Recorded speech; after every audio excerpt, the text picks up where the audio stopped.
Hello and welcome to Talking Europe. I'm Luke Brown and thanks for joining us today. Today's debate, how green is the new European Commission of Ursula von der Leyen? The political landscape of 2024 is very different to that of 2019, with populist parties seizing seats in the European Parliament, often at the expense of Green MEPs.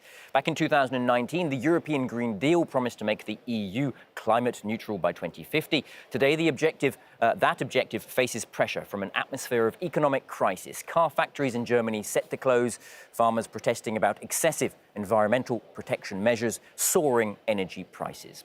I'm delighted to welcome to the studios here in the European Parliament in Brussels three guests from three diverse political backgrounds. MEP Virginijus Sinkevicius from Lithuania and from the Green Group. Peter Liese, MEP from the European People's Party Group and from Germany. And MEP Ondřej Kovařík from the Czech Republic and a member of the Patriots for Europe Group. Thank you all for being with us. So, Mr. Sinkevicius, you were Commissioner for the Environment from 2019 to 2024 in the previous Commission of Ursula von der Leyen. You worked on the Green Deal to a great extent. Do you feel some of the ambitions that were laid out in 2019 are being undone now? Are they still on track in 2024? Overall, from the mood in the Parliament, there is clearly that we are on the track, and ambition of decarbonizing Europe's economy haven't gone anywhere. Always the question is how we're going to be implementing it, and what the President said, I think, is extremely important, is by giving stability and clarity to business. I think that's fundamental. What businesses hate the most is uncertainty. So I think the Green Deal was a clear path that Europe has chosen. It streamlined investments, a lot of legislation, which was, of course, unforeseen before. Now it's time to go ahead with the implementation, accompanying our companies, clearly realizing what difficulties we face geopolitically. So I think our competitiveness, when it comes, made in EU, must be a new brand of this European Commission, but also this Parliament, ensuring that we hedge our industries and ensure the production here in the European Union of the many of the critical for our industry materials that we need. For example, electricity or energy. Because if you look at the biggest challenge as regards the competitiveness, you've named yourself, automotive industry, but also chemicals, others heavy industry in Europe, but also farmers who heavily depend on fertilizer prices. Gas was the biggest issue. Since Russia attacked Ukraine, we had to react with sanctions, with cutting the use of Russian gas, and especially German economy was extremely vulnerable to that. And that was the main reason why our economy was hurt so much. So we need to ensure that we produce locally and that we hedge our producers. Okay, we've talked a lot about the difficulties there and perhaps the issue of competitiveness. To move over to Peter Liese, you're from the EPP, from the same political family as Ursula von der Leyen. What are your expectations of the clean industrial deal? Is it more industry and less clean, like a lot of people, like a lot of critics have been outlining? I agree with Ursula von der Leyen. We need to achieve our targets. We owe this to our children and grandchildren to do our bit to decarbonize Europe and be a good example for the world. And we owe it also to industry that had invested in these technologies. On the other hand, in the last Parliament, many decisions were not really focused on the target, but we have a lot of red tape, a lot of reporting obligations, bureaucracy, and the flexibility how to achieve the target was not there. So what we want is to keep the target, but to correct the way. Less prohibition, for example, the prohibition of the combustion engine must be reverted, but we want to decarbonize also the transport. That's very clear. But if it is a combustion engine with clean carbon neutral fuels or electric vehicles, people and engineers should decide.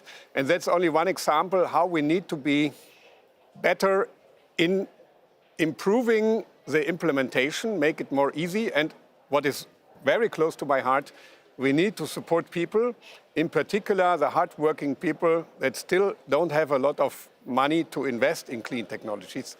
The support must be more targeted to them. Okay. Andrej Kovarik, returning to the issue of the European elections of this year, we saw a surge in populist parties.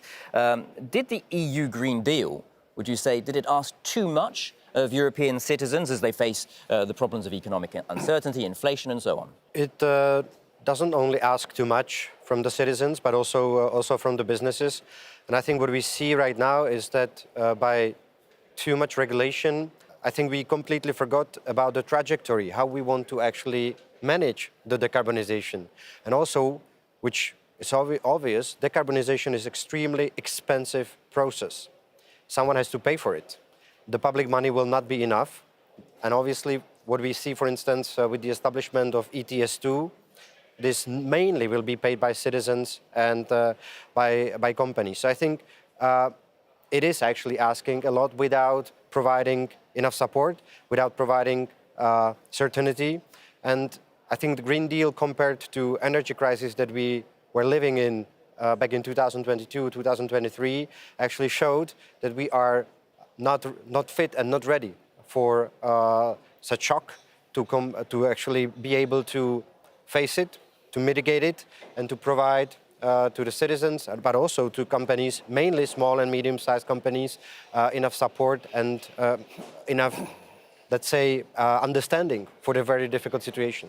Mr. Sinkevicius, what's your response to that, to the perception from many citizens that the green measures can be punitive, but also what we've just heard there about the issues and the concerns when it comes to red tape and regulation? One of the ambition of the new college of the Commission is to look at the whole sort of bureaucratic burden and see where it can sort of cut it. I hope that's going to work. But I think what's extremely important is not to forget that a lot of that burden comes from the member states themselves, come from the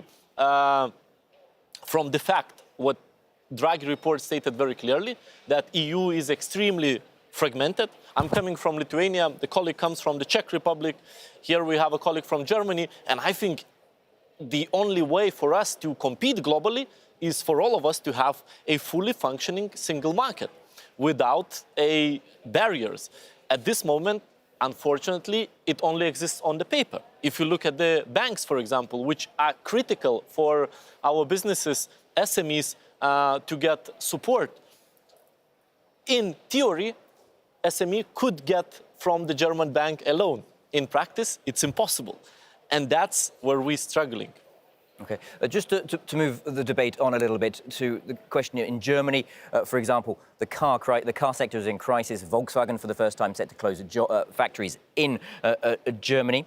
Who's to blame for that? Is the EU to blame for that, for imposing the red tape that you mentioned, or is it the unfair competition from outside the bloc? So the European Union has a small part of responsibility, and that's what we have to correct.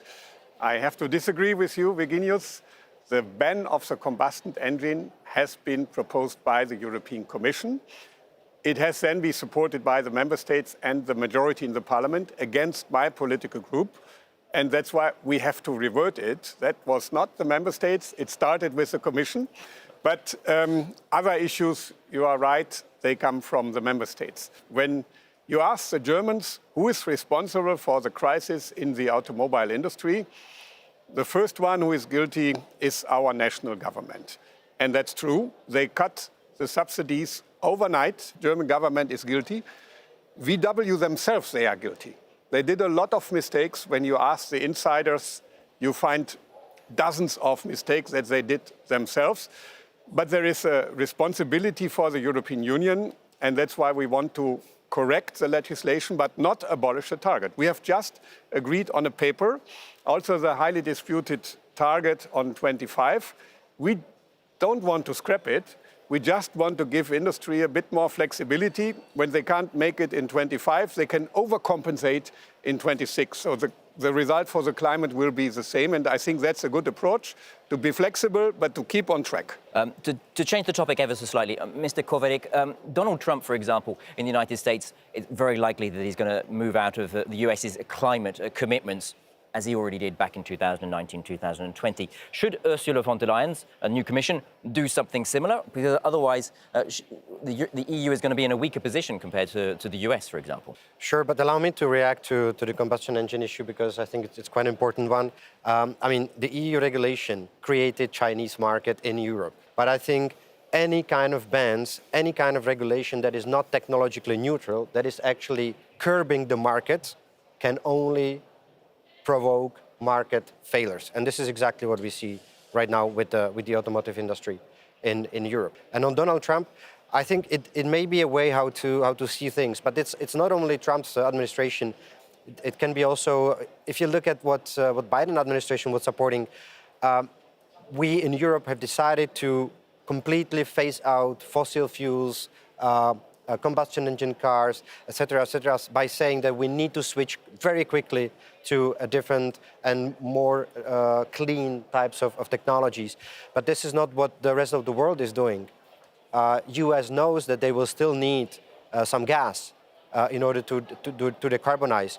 They are heavily investing in hydrogen, but they are not tied with very strict limits as we are in Europe on green hydrogen that is very hard to achieve. The same things that is happening in China. So, I mean, if we really mean it with decarbonization, countries like Czech Republic will definitely need at least next 15 or 20 years to decarbonize from coal to clean production of energy through gas. So we really need to also see this as an option. Let's have a long-term contracts with the US, for instance. This is also for Ursula von der Leyen mentioned that she would like to see more gas coming from the US. But for this to happen, we need to be more flexible in EU targets, but also we need to be able to commit for a long-term period to be able to purchase US gas, but not only, also gas, for instance, coming from the Gulf. So we need more flexibility, whatever it means. Okay, I'm afraid we're going to have to leave it there. Many thanks to our guests and many thanks to our viewers too for tuning in. Do stay tuned for more news and headlines here at France 24 after this short break.